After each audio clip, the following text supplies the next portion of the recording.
charla clase del día de hoy va acerca de examen neurológico.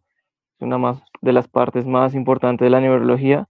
La intención de esto, pues, es dividirlo en dos partes porque es supremamente extenso y me parece que una sola hora o una hora y media no sería suficiente para que lo pudieran, digamos, comprender sin de pronto terminar aburriéndose o obviándose un poco por el tema. Y la idea es pues que con esto salen con los principios básicos para poder hacer un examen neurológico y reconocer la neuroanatomía correspondiente a lo que están evaluando. Entonces Camila, Stephanie, que son las encargadas de la exposición, pues cuando quieran ustedes pueden empezar. Cualquier cosa que o comentario, yo las interrumpo para, sobre todo para complementarlas o ante cualquier cosa que de pronto no termine de quedar claro. ¿Listo?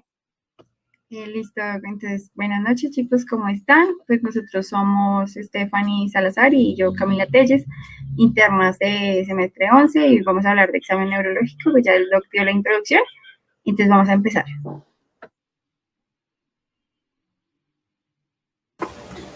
Listo, buenas noches. Entonces, para iniciar, puedes decir que como todo examen, pues tenemos que hacer una adecuada anamnesis, tenemos que registrar los antecedentes del paciente y tenemos que hacer un adecuado examen físico. Posterior a ello, pues ya iniciaremos con el examen neurológico. Entonces vamos a evaluar el estado mental, las funciones cognitivas superiores, los pares craneales, fuerza, sensibilidad, coordinación y signos meningios. Entonces, respecto a el estado mental, pues tenemos que definir qué es la conciencia. Entonces, la conciencia es la capacidad del individuo de percibir, interpretar y dar una respuesta adecuada a los estímulos externos e internos, buscando la homeostasis del organismo.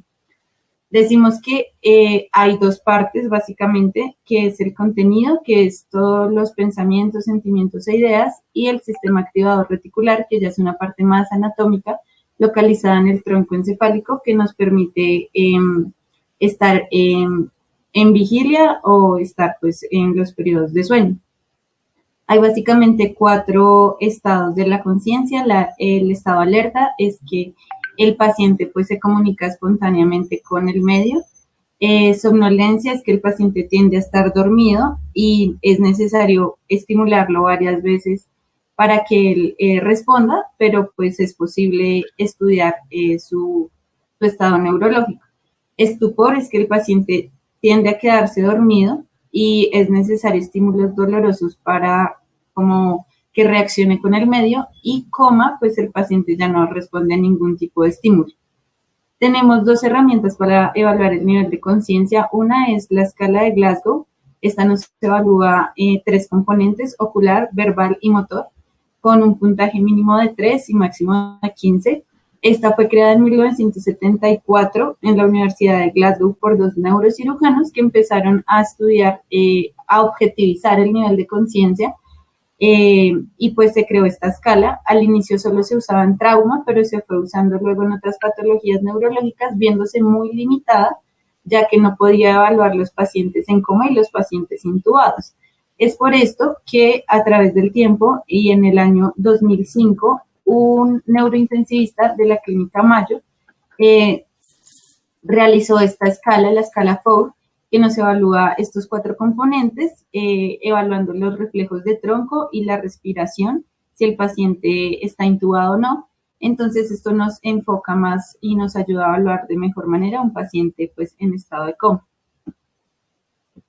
Listo. Entonces, continuando con la orientación, tenemos que es la capacidad de manejar puntos de referencia.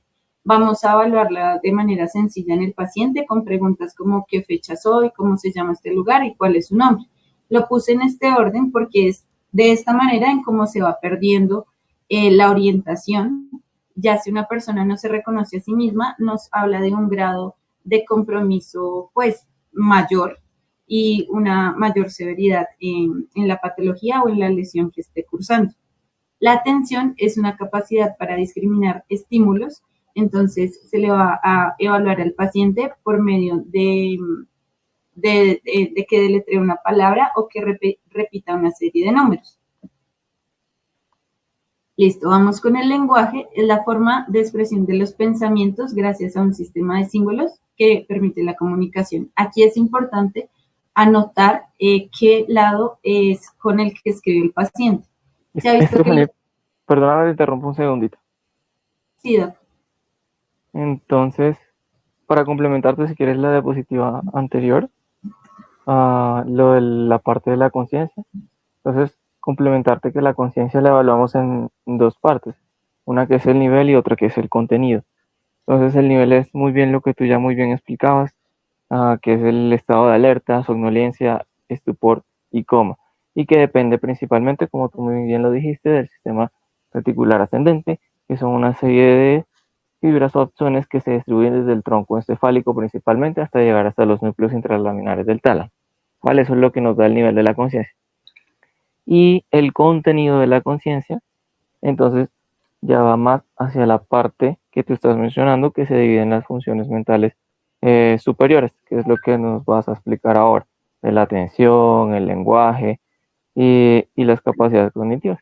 Como para mencionar brevemente que esto, que las funciones mentales superiores se encuentran principalmente reguladas en el lóbulo frontal, en la parte prefrontal, y que entonces este es el que se encarga principalmente de todo lo que es la planeación, la capacidad de hacer actividades en secuencia y de llevarlas a cabo. Y eso ya es lo que tú vas a seguir explicando. Eso era lo que te quería complementar. listo, gracias. Listo. Entonces, estábamos hablando del lenguaje, que es importante registrar con qué mano escribe el paciente, ya que se ha visto que los pacientes zurdos, pues su hemisferio dominante la mayoría de veces va a ser el hemisferio izquierdo. Los diestros van a ser el hemisferio izquierdo y los zurdos se ha visto que el 50% de los casos su hemisferio dominante será el derecho, pero también se ha visto que el otro 50% de los casos la dominancia, digamos que es pareja, por decirlo de alguna manera, en ambos hemisferios. Y por eso es que se han reportado casos en los que posterior a una ACV es más frecuente que los pacientes zurdos recuperen el lenguaje de una manera más rápida que un paciente diestro. Entonces, hablando de pronto ya de áreas específicas del lenguaje, encontramos el área de Broca, que básicamente es la encargada de la producción del lenguaje. Esta se encuentra en el lóbulo frontal, en la parte posterior del giro frontal inferior, entre la pars triangularis y la pars opercularis. Está el área de Wernicke, que es la encargada de la comprensión. Esta se localiza en el lóbulo temporal, en la parte más posterior del giro temporal superior. Y está el fascículo arcuato, que es una vía de comunicación directa entre ambas.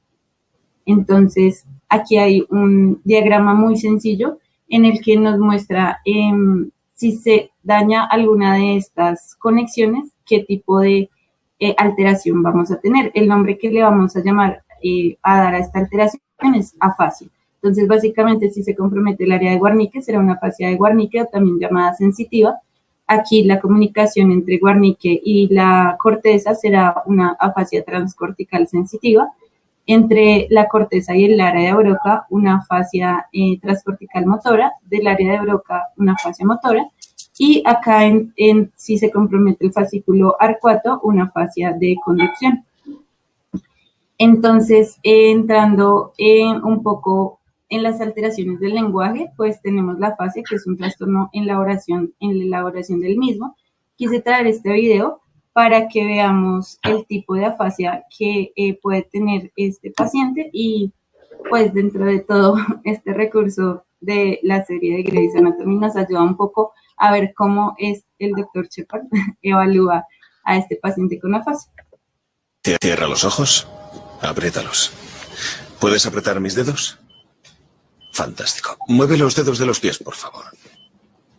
Eso es. Muy bien. Perfecto. Se le dan bien los test. Saqué buena nota en...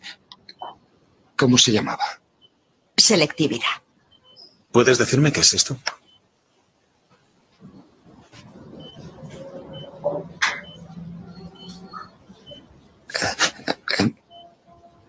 Cielo. Piénsalo. Cielo, lo tienes delante de ti. ¿Puede verlo? Sí, lo veo, pero es que no me sale el...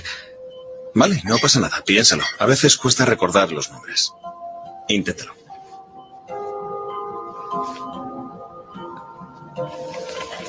¿Cómo me llamo? Lo sé, pero... ¿Y tu hijo? Lo sé, aunque ahora... ¿Cómo se llama? Lian, dale un momento. Es... ¿Cómo se llama? Es...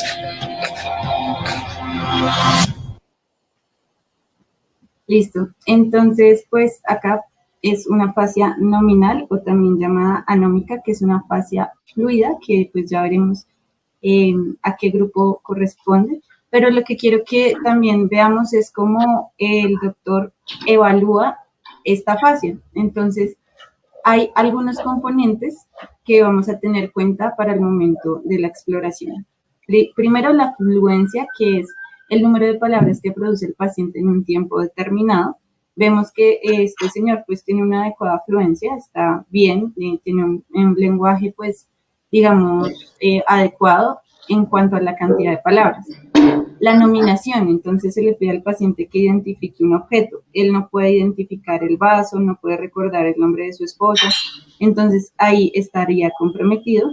La comprensión se evalúa a través de decirle al paciente que siga una orden. El señor puede hacerlo, creo que le dice como que levante la pierna o algo así y él lo hace de adecuada manera. Y algo que le faltó pues al doctor fue la repetición. Entonces pues se le dice al paciente que repita cierta palabra y estas características nos van a ayudar a diferenciar qué tipo de afasia puede presentar nuestros pacientes. Entonces, ya hablando como tal de la clasificación, tenemos dos grupos grandes, están las afasias corticales y las subcorticales. En las corticales están las no fluidas o de Broca, donde el paciente tendrá un lenguaje telegráfico, es decir, no va a usar conectores. Si uno le pregunta dónde estamos y cómo se siente, él va a responder como hospital, bien, no va a usar los conectores. Si hay comprensión, no repetición, la escritura está comprometida y puede ser una lesión acompañada de me parece. También están las afasias fluidas, es decir, donde el lenguaje está bien articulado con frases largas. El paciente puede tener taquilalia, pero no va a guardar coherencia a su discurso. Y se va a empezar a usar las parafasias, que es el reemplazo de palabras, las semánticas, que es un reemplazo de palabras que tienen un significado similar. Las fonéticas es el reemplazo debido a un sonido similar. Entonces, un ejemplo de semánticas, mesa y silla, y de fonéticas, tenedor y tenor. Y los neologismos, que son nuevos términos formados por el paciente, pero pues que en realidad no existen y no los usamos nosotros en la comunicación cotidiana. Dentro de las afasias fluidas puede haber de Guarnique, de conducción y anómica. Entonces, de Guarnique no comprende, no repite, de conducción sí comprende, pero no repite, y en la anómica, que es la que tenía el señor del video, sí comprende, sí repite, pero no puede nominar. En cuanto a las corticales, digamos que esto es la global, es la de peor pronóstico. Se ha asociado incluso a hemiparesia, hemipoestesia y apraxia por el tamaño de la lesión también. La transcortical motora, pues, es igual a 1 de Broca, a excepción de que en esta sí hay repetición, y la sensitiva es igual a 1 de Guarnique, pero en esta también sí hay repetición.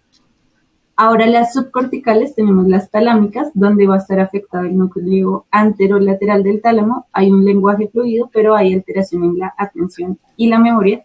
Y los núcleos basales se compromete en especial la cabeza del caudado. Hay disartria, lenguaje fluido, no hay compresión absoluta y está asociado a hemiparesia. Entonces les traje como este cuadrito. Con estos 3 ítems, pues nos ayuda de manera sencilla y resumida a enfocarnos en la posible afasia que tenga nuestro paciente. Entonces, quise también traer este video, se me hace muy interesante. Aquí veremos una afasia de Broca y luego una afasia de Guarnique. Ana, Trabajaba como diseñadora de interiores antes de sufrir una lesión en el parietal izquierdo. Su lenguaje va desde el silencio casi total hasta un habla pausada. Quiero que me digas cosas y quiero que te esfuerces, ¿eh? ¿Vale? ¿Qué es esto?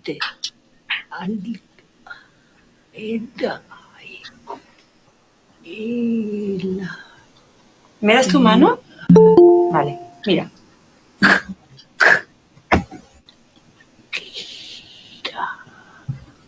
Cartas. Muy bien. Ponte la mano aquí.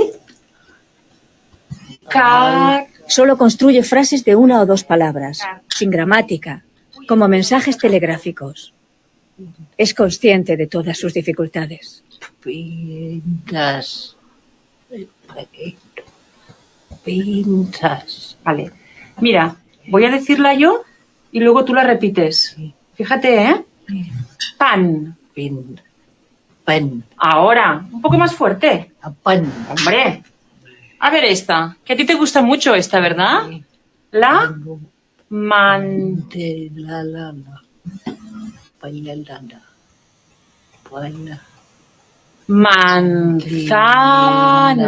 Dilo tú.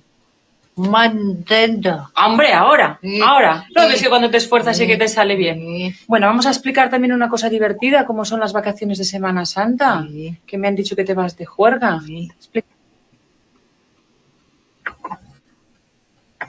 Listo, bueno, ahí ya vimos más o menos las características de la fascia de Broca. Ahora vamos a ver, ya les vuelvo a presentar la de Wernicke.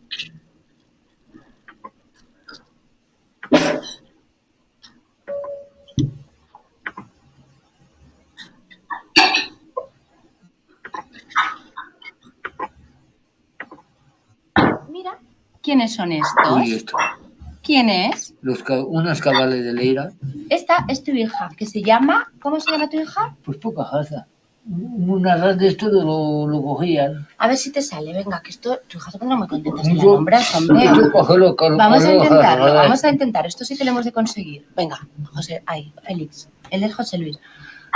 Vení. Hombre, claro. Yo veníme, vamos, verás. Claro. ¿Cuál era tu casa de todas estas, Félix? Desde aquí. ¿Desde aquí la veías? Desde aquí, de las dos manos. ¿Y los amiguitos que tenías cuando eras niño vivían todos en este pueblo también? Claro que ya dejado siempre nos hemos encortado ahí. Desde que mi padre podía enterme y pedir domicilio y hacer y todo por mis hijos, pues... Tiene la comprensión alterada. ¿Qué juegos jugabas? Cuando no encuentra palabras adecuadas, se las inventa, Hombre, pues llegando a hablar una jerga que solo él entiende. Todas estas vivetas que tienen los niños en el esas nivelas eran los rotósiles. Ya. Que están las rosetas ahí, todas y ya haces más alto.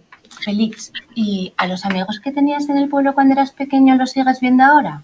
Pues aparece a todas las del pueblo, todas las de aquí, todas que vieron que peles, que no hay plan, no hay aitaro, no hay tapada, hay todas las del cuidado. A mí me teoría de que se te echa la...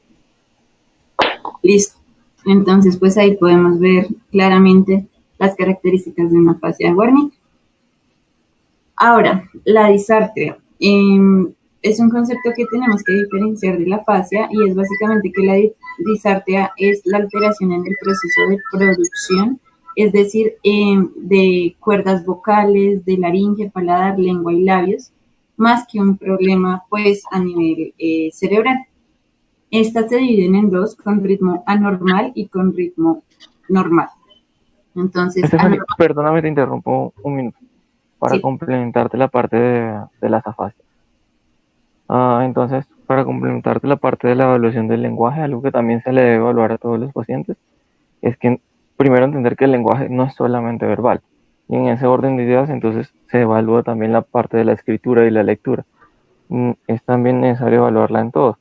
De hecho, muchos pacientes cuando presentan la alteración del discurso, también van a presentar la alteración para la escritura. Y la lectura, pues también se va a presentar alteración para el reconocimiento de símbolos, ¿vale? Entonces, como para complementar eso. Segundo, de la parte de las afasias con los ejemplos que diste, puedes mencionar que de pronto el primer video que mostraste, creo que el de la paciente Ana, en el cual ella no podía emitir adecuadamente las palabras, ahí no solo hay un problema de una afasia, digamos, de Broca o motora o anterior o ejecutiva, que todos esos nombres también son homónimos y los recibe, sino que adicionalmente también hay una alteración que es en el tono de la voz, que se llama disfonía, que es diferente de la alteración de la articulación, que es lo que tú hablas ahorita de la disartria y de una afasia. Y que, por ejemplo, no hay que, pues la consideración de que los pacientes con afasia de Broca, pues dependiendo de la severidad, van a poder emitir algún tipo de lenguaje. Es decir, incluso hay pacientes con una afasia de Broca que puede que no puedan expresar adecuadamente el lenguaje, a pesar de que sí pueden reconocer las cosas, pero tienen conservados discursos repetitivos o que son, digamos, o que están, por decirlo de alguna forma, están ya inscritos en su cerebro. Incluso algunos pacientes con afasia de Broca pueden hasta cantar, porque ya tienen, digamos, esa canción en la memoria, ¿vale? Entonces, como para que no crean que todos se presentan de esa forma tan severa, sino que varían de acuerdo al espectro de severidad que puedan presentar. Ya, con eso sería todo para que continúe. Listo, gracias. Entonces, como les decía, dos grupos grandes. La normal, pues puede ser espástica, que es un lenguaje arrastrado, lento y laborioso, extrapiramidal, monótona y una detención espontánea mientras están hablando, y cerebelosa, que es mal modulada y habla escándida. La habla escándida es que el paciente como que acentúa en cada da, si, la, va, y pues es monótona también, ya vamos a ver un ejemplo más adelante. Y con ritmo normal, pues puede ser de montoneurona inferior, que puede ser palatal, que es una habla nasal, lingual, que hay dificultad en la pronunciación de la T, S y D, facial, dificultad en la pronunciación de letras como B, P, M y U, y la miasténica, que se asocia también a un carácter disfónico. Entonces, vamos a ver primero la espástica acá. Sebastián, ¿qué te gusta leer? ¿A dónde te gusta ir en tu tiempo libre? ¿Cuál es tu película favorita? ¿Cuál es tu deporte favorito? Muchas gracias, Juan Sebastián. Disartria espástica está localizada en la... Y acá la disartria cerebelar con el habla escándida que les comentaba. Santos Santana. Amor, minha chiquita. Sou aposentado. Trabalhava no correio. Listo. Ahora vamos a continuar con las apraxias. Las apraxias son un trastorno para la ejecución del movimiento. Entonces tenemos la apraxia ideatoria, que es donde el paciente no puede planear acciones complejas, no sigue secuencias. La lesión generalmente afecta a los dos hemisferios y puede estar presente a nivel del cuerpo calloso. Entonces, un ejemplo es la apraxia al vestirse. Vemos que el paciente, pues, por mucho él puede introducir como su antebrazo en la manga, pero pues no puede continuar poniéndose toda la camisa. Y la apraxia idiomotora es donde no puede realizar acciones sencillas, que afecta generalmente a un solo hemisferio. Entonces, aquí podemos ver cómo se le pide al paciente que cambie de movimiento. Este es el primer movimiento, él no lo puede realizar. Y luego que cambie a otra forma de los dedos. Y pues se le dificulta bastante, entonces no realiza pues movimientos ni órdenes sencillos. Y las apraxias orobucales, hay dificultad en la producción de los movimientos aprendidos de los labios, lengua, laringe o carrillos. Entonces, por ejemplo, se va a olvidar cómo inflar una bomba o cómo tomar agua por un pitillo, entre otras acciones.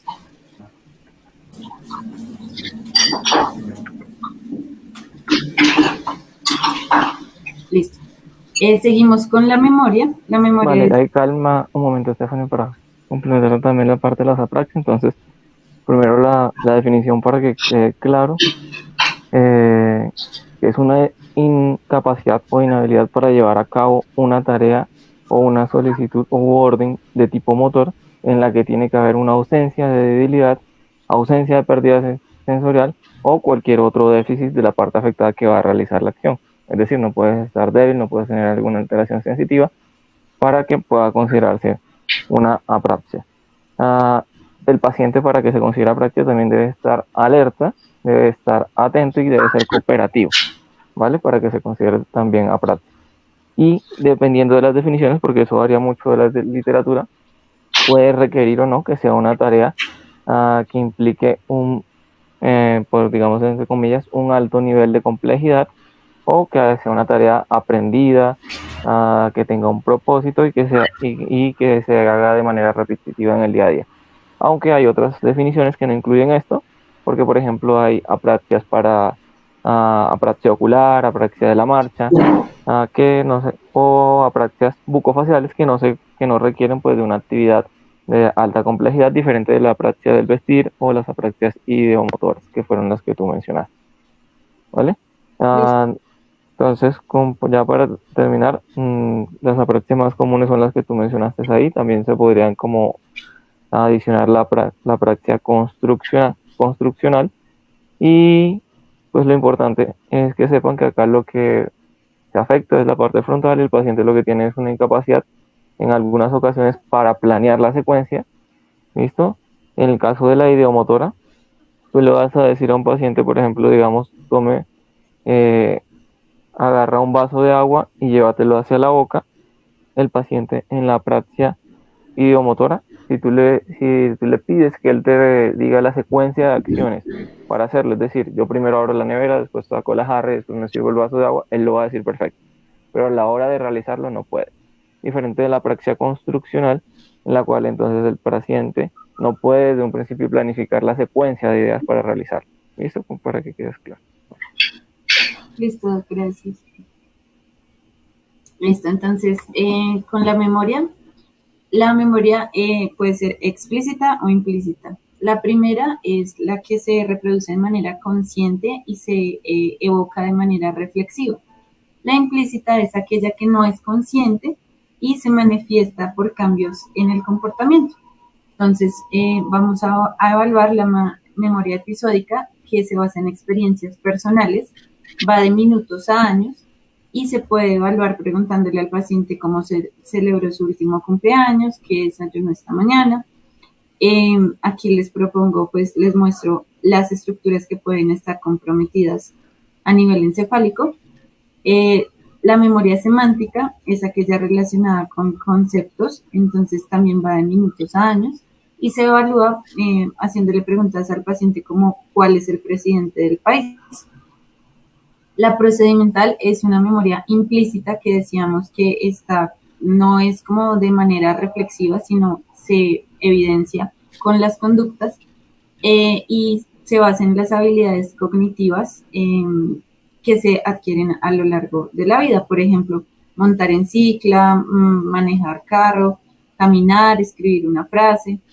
Entonces, la podemos evaluar diciéndole al paciente que escriba cierta frase.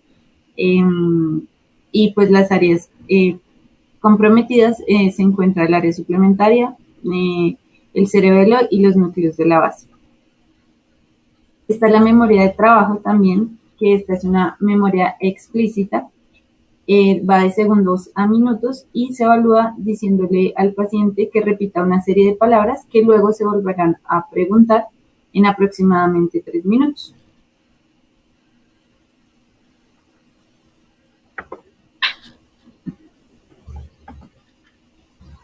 Listo. Entonces, otras funciones cognitivas superiores, encontramos la abstracción, que la vamos a poder evaluar con la interpretación de refranes. Entonces, le podemos decir que el que piensa que quiere decir hijo de tigre sale pintado, por ejemplo. Las comparaciones, entonces, ¿qué similitud hay entre un niño y un duende? El cálculo, que el paciente vaya restando de 7 en 7 desde 100. Y al juicio, pues se plantea una situación hipotética al paciente y pues vamos a ver la respuesta que él dé a esta situación. Bueno, entonces ya entrando en cuanto a los pares craneales, traje como esta mnemotecnia para recordar que no se nos vaya a olvidar. Entonces, la idea aquí es que mientras nosotros hacemos este dibujo, recordemos la función a la que se asocia cada par. El primero, aquí en la nariz, pues por ser el olfatorio, el segundo, el óptico, tercero, aquí el oculomotor con los movimientos de la musculatura extrínseca, el cuarto, el troclear con la mirada hacia abajo y hacia adentro, el quinto, el trigémino con la sensibilidad de la cara, el sexto, el abducens con la mirada lateral, el séptimo, el facial con los movimientos faciales, o sea, de la expresión, el octavo, el auditivo, el noveno, el glosofaringeo, con los 2/3 anteriores de la lengua, el décimo, el vago, que lo vamos a hablar más adelante con viendo el paladar, estimulándolo, el onceavo, el espinal, que pues evalúa aquí el esternocleidomastoideo y los trapecios, y el 12avo, el hipogloso, que nos permite mover la lengua. Listo, entonces vamos a iniciar con el olfatorio. Tiene una función sensitiva, percepción de olores, tiene un origen aparente en la cara inferior del bulbo olfatorio y un origen real en la mucosa olfatoria. Esta mucosa localizada en la lámina cribosa del etmoides, de allí las células se prolongan hacia el bulbo olfatorio y de allí se proyecta como una cintilla dividiéndose en dos ramas. Una medial que se dirige al área subcallosa y paraolfatoria y otra lateral que llega hasta el uncus en la circunvolución del hipocampo. ¿Qué lo puede alterar? Traumas craneoencefálicos, tumores frontales, sustancias tóxicas, infecciones. ¿Cómo lo vamos a evaluar? Con uso de sustancias aromáticas no irritativas. ¿A qué me refiero con no irritativas? No alcohol, porque podemos estimular terminaciones nerviosas de otros pares como el del quinto par. ¿Qué alteraciones podemos ver en este primer par? El síndrome de Foster-Kennedy, que se compone de anosmia unilateral, atrofia óptica y papiledema contralateral. La etiología de este síndrome generalmente son tumores en la región frontal. En la gráfica de aquí abajo podemos ver pues el papiledema con bordes distorsionados del disco óptico, con palidez, y al lado derecho podemos ver la atrofia óptica con la excavación del disco óptico. Otras alteraciones están las alucinaciones olfativas, dadas por convulsiones del lóbulo temporal, tumores, Parkinson, depresión, y la cacosmia, que es la presencia constante de olor a materia fecal, y una causa de esta puede ser un trauma craneoencefálico en el uncus del hipocampo. Listo, continuamos con el segundo par. El nervio óptico también tiene una función sensitiva. Su origen real son las células ganglionares de la retina y su origen aparente es el quiasma óptico. Entonces, básicamente, en la retina se van a encontrar los receptores, que como ya sabemos son los conos y bastones. Estos van a hacer sinapsis en la capa de células bipolares y estas, a su vez, con la capa de células ganglionares. Las proyecciones de estas van a salir por el agujero óptico junto a la arteria y la vena oftálmica. Las fibras de la retina temporal pues van a seguir rectas y las fibras nasales se van a decusar en el quiasma óptico. Posterior a ello van a continuar con el nombre del tracto óptico y sus fibras van a terminar en el cuerpo geniculado lateral. De allí se van a formar las radiaciones ópticas que van a llegar por último a la cisura calcarina, donde se encuentra la corteza visual primaria. Entonces, pues como vemos en esta gráfica, en cada parte del recorrido del nervio óptico, pues nos va a producir una lesión diferente. Pues aquí está escrito y pues ya como tal para evaluarlo tenemos la agudeza visual. Esta se va a evaluar con la tabla de Snell. Entonces la tabla de Snell es una cartilla con 11 columnas de letras que van de mayor a menor tamaño. Se evalúa a 20 pies, que equivale a 6 metros. Se le pide al paciente que se tape un ojo y que lea las letras hasta donde alcance, y lo mismo con el otro ojo. Recordemos que el numerador, bueno, que una visión normal es 20-20. El numerador va a ser la distancia a la que está la cartilla y el paciente, y la segunda es el número al cual llega el paciente a leer. Para los niños, entonces, tenemos estas cartillas que vienen con dibujos, que pues es mucho más fácil para ellos y mucho más comprensible. Aquí pueden haber alteraciones oculares, refractarias, como miopía o hipermetropía, cataratas, o como tal ya de la retina, o un problema pues retroorbitario. En cuanto a los reflejos pupilares, entonces estos los vamos a evaluar en un ambiente oscuro y mediante un foco de luz. Entonces, aquí es importante que sepamos que el reflejo fotomotor va a ser la miosis posterior al estímulo luminoso del ojo estudiado. El consensual es la miosis contralateral al estímulo luminoso del ojo estudiado, y el de acomodación, pues es la miosis que se presenta al enfocar y acercar un objeto hacia el paciente. Entonces, aquí es importante saber la vía de los reflejos. Tenemos que la vía parasimpática es aquella que nos va a producir miosis. Entonces, esta inicia en el nervio óptico, se va por la cintilla óptica, algunos axones se bifurcan hacia el cuerpo geniculado lateral y otros llegan al área pretectal. Acá hay unos núcleos, está el núcleo olivar y el núcleo sublenticular. Estos a su vez van a distribuir la información al núcleo de Edinger-Westphal, y estos van a llevar por medio de las fibras preganglionares la información al ganglio ciliar, y este a su vez con fibras postganglionares hacia el esfínter pupilar, y nos va a producir la miosis. ¿Qué alteraciones nos pueden presentar en esta vía? Puede presentar un defecto pupilar aferente relativo con la pupila de Marcus-Gunn y una lesión del ganglio ciliar con la pupila de Addy, que más adelante pues las veremos. Y la otra vía es la vía simpática, que es la vía que nos produce midriasis. Esta se compone de 3 neuronas. La primera inicia en el hipotálamo y llega hasta el ganglio cilioespinal a nivel de C7 y T2. De ahí arranca la segunda, que va a llegar, que asciende por la cadena simpática cervical hasta el ganglio cervical superior. Y de ahí partirá la tercera, que seguirá el trayecto de la arteria carótida interna hasta entrar en el seno cavernoso, y de allí entrará a la órbita a inervar el músculo dilatador. Entonces, aquí pues tenemos un ejemplo de cómo evaluar estos reflejos pupilares.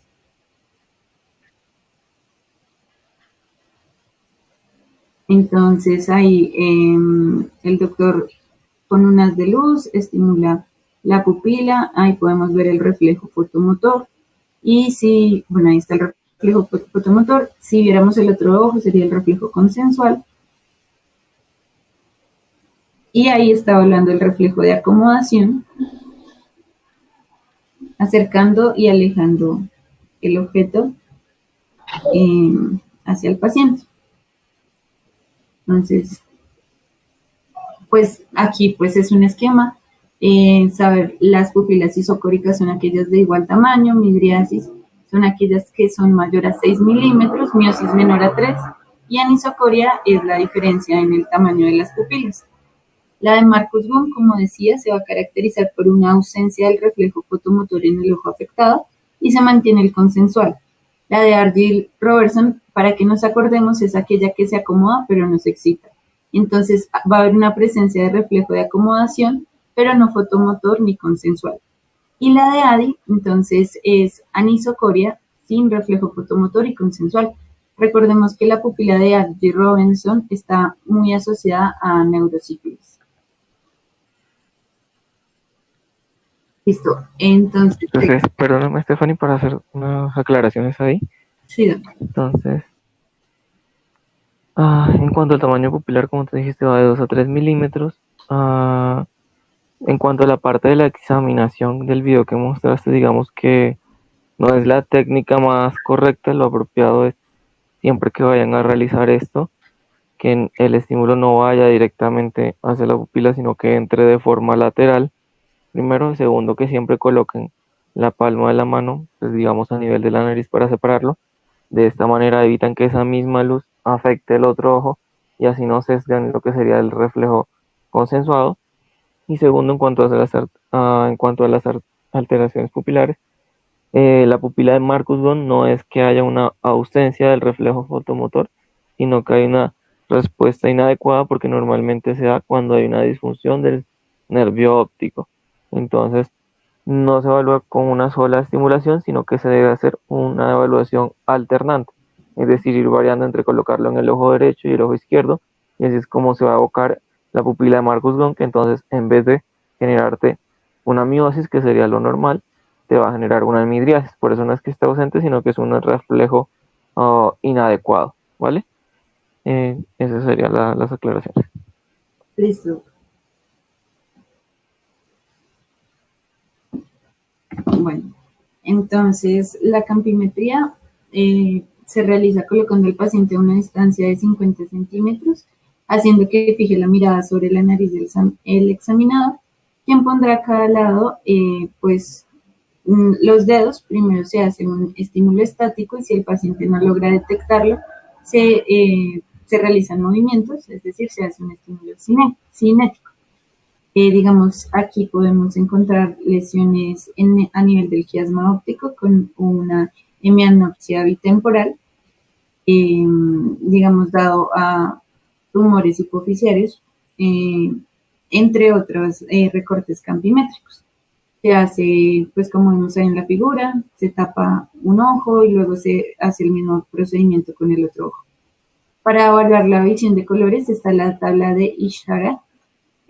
Esta nos puede ayudar a identificar discromatopsias. Entre de estas el daltonismo, que es la alteración en la identificación del rojo y el verde.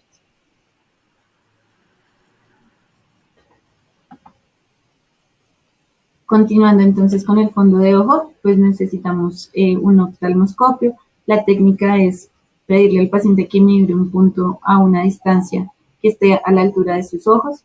Si se evalúa el ojo derecho, entonces se toma el oftalmoscopio con la mano derecha, se acerca del lado derecho del paciente, no se acerca de frente, sino se acerca a 15 grados de donde el paciente está observando con la mirada fija. Se dirige hacia medial y hacia posterior. Se tiene que identificar el reflejo rojo y una vez identificado se empieza a acercar el examinador.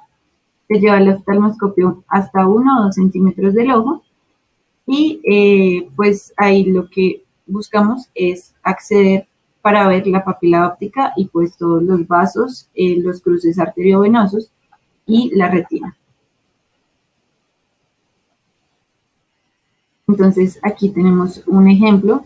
En la figura A está normal. La flecha azul es una arteria, la flecha amarilla es una vena. En la figura B podemos ver papiledema con edema de la cabeza del nervio óptico. Aumenta en la relación del tamaño de arterias y venas. En la C encontramos una atrofia óptica con la papila óptica pálida y excavada. Y en el tipo D podemos ver un glaucoma con aumento de la excavación papilar. Listo, respecto al tercer par, el oculomotor tiene una función motora. Entonces va a inervar el recto superior, el inferior, el medio y el elevador del párpado y el oblicuo inferior. Su origen real está en el núcleo somatomotor y núcleo parasimpático motor y el aparente en el mesencéfalo. Entonces, básicamente su trayecto, pues el nervio oculomotor sale sobre la superficie anterior del mesencéfalo, se dirige hacia adelante entre las arterias cerebral posterior y cerebelosa superior, luego continúa en la fosa craneana media, en la pared lateral del seno cavernoso. Aquí se divide en su ramo superior y su inferior, que pues cada uno inervará los músculos anteriormente mencionados.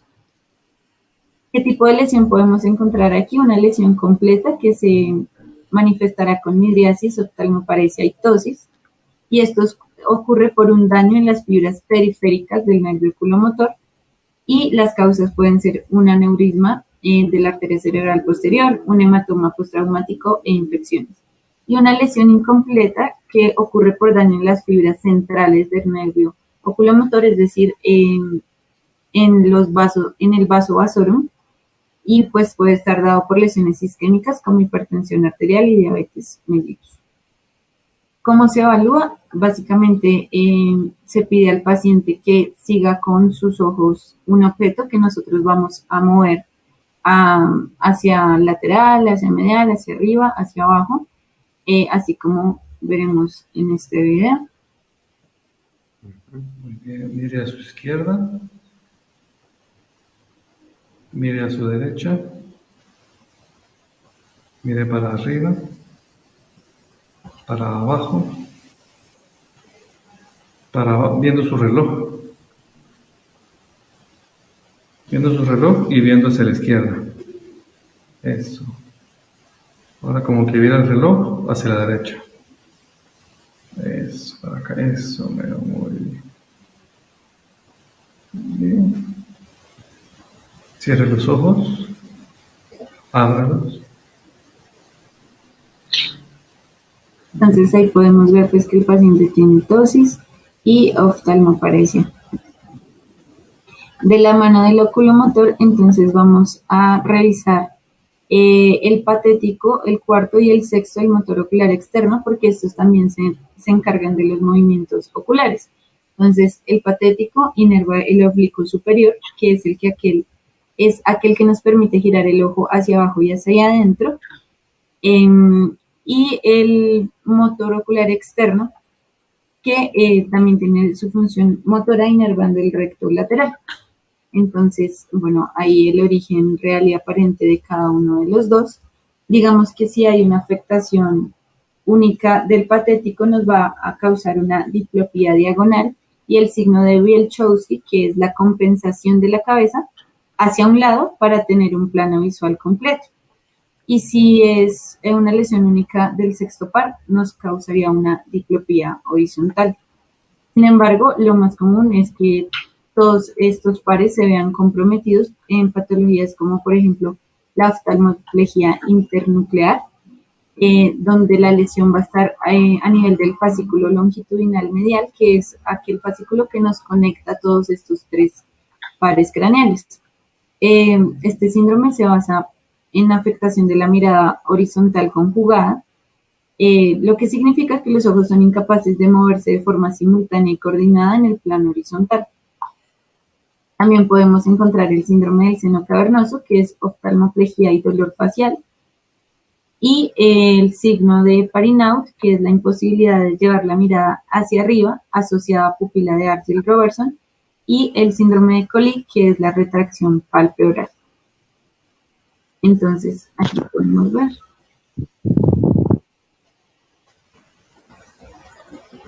Ahí ella está haciendo pues la evaluación de los tres pares.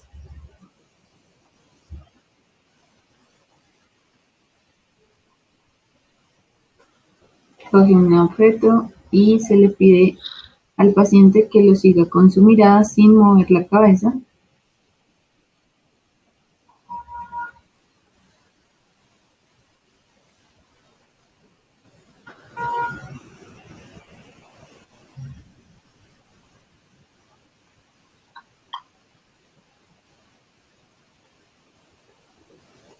Y ya, básicamente pues ese es el examen de estos pares. Listo, entonces antes de que pase al siguiente, para complementarte la parte de los pares oculomotores, como muy bien mencionaste, se evalúan en conjunto tercer, cuarto y sexto par craneal. Acá lo importante es que sepan entonces los músculos que se encargan de controlar cada uno de ellos, y que estos músculos funcionan como una palanca que jala el globo ocular, y esto es lo que realiza el movimiento. Entonces, por ejemplo, el tercero se encarga de controlar lo que sería el recto superior, el recto medial, el elevador del párpado y el oblicuo inferior. ¿Listo? En cambio, el sexto par se encarga del oblicuo lateral, del recto lateral, y el cuarto par del oblicuo superior. Cada uno de ellos, con un músculo de palanca, hace cada uno de los movimientos. En realidad no es lo más común que estén los tres alterados, de hecho eso sería una oftalmoplegia total y eso es más raro si se presenta en los síndromes que tú mencionaste, especialmente en el síndrome del seno cavernoso, pero eso no es tan frecuente, ¿vale? Sino que se presenten más de manera aislada, como tú mencionaste, las características del tercer par completo e incompleto. En el caso del cuarto par, digamos que el cuarto par sí es un poco incomún, ya sea de manera aislada o en conjunta, que sea una alteración de este. Y hay que tener en cuenta que es el único par craneal que se puede presentar con una afectación de la protuberancia de manera contralateral. Y eso va a caracterizar lo que es el signo de Bielchowski, que es lo que tú habías colocado ahí. Ese signo lo que consiste es que principalmente, como se afecta el oblicuo superior, lo que el paciente no puede hacer adecuadamente es una mirada hacia abajo. Entonces, principalmente cuando él mira hacia abajo, va a ver doble. Los pacientes lo que suelen referir principalmente es tener problemas cuando están bajando escaleras, como el dato semiológico principal.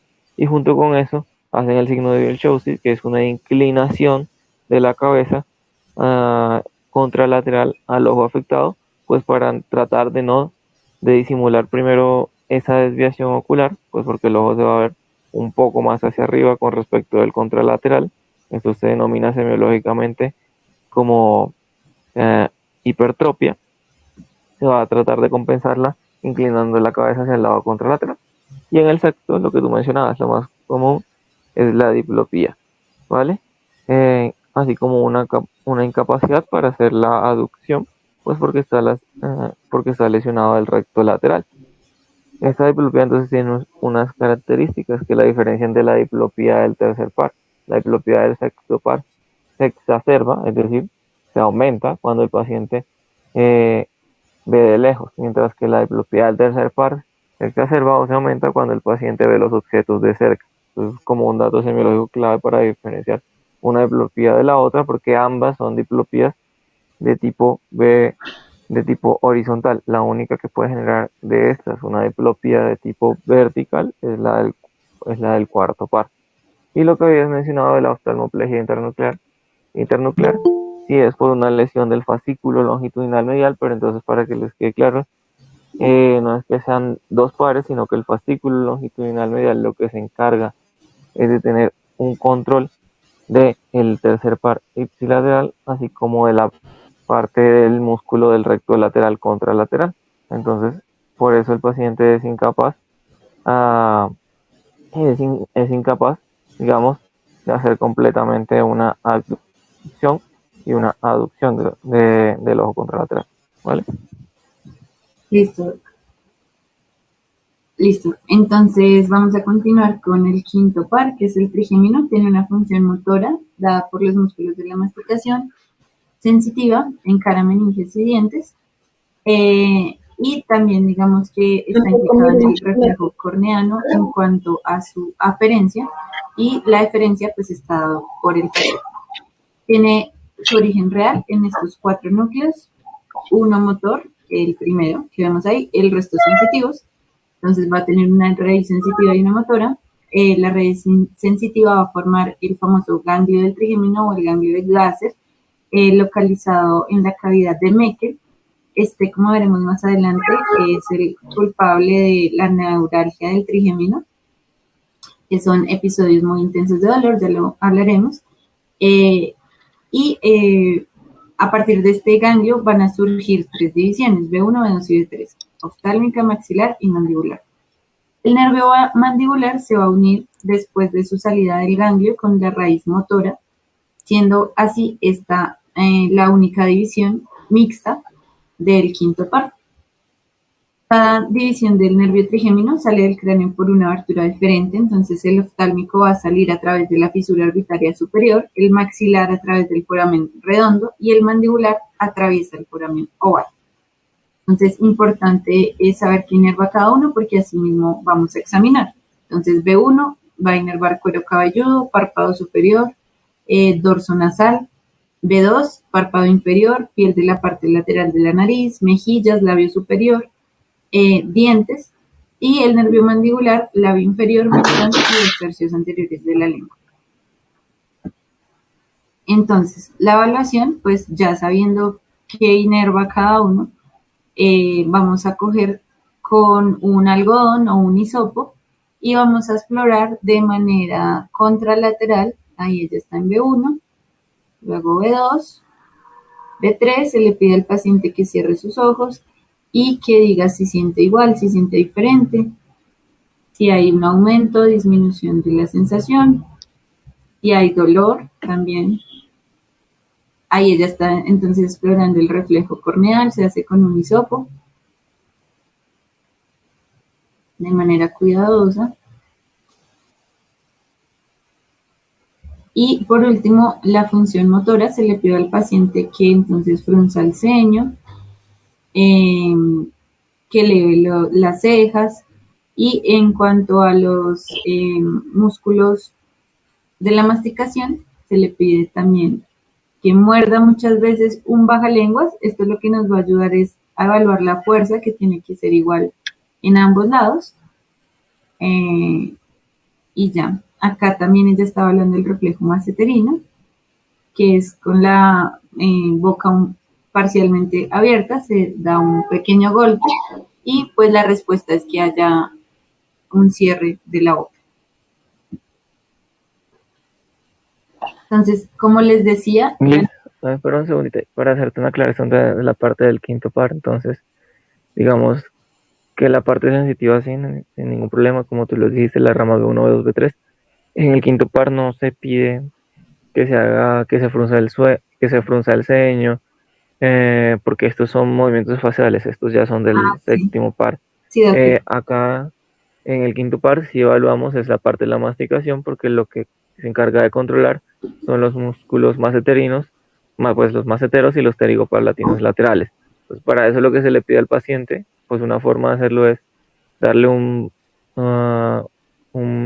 lengua que lo mastique fuerte y palpar a los lados los músculos pterigopalatines y los masseteros. Eso sería lo único motor que controla. El resto de musculatura facial sí corresponde al séptimo. Listo, sí, ahí me confundí, sí, eran faciales de la expresión. Sí. Listo, bueno, y la neuralgia, como les decía, son episodios de dolor intenso en las zonas comprometidas, generalmente son B2 y B3. Puede ser el tipo 1, que es episódico, y tipo 2 son episodios de dolor intenso, pero entre cada episodio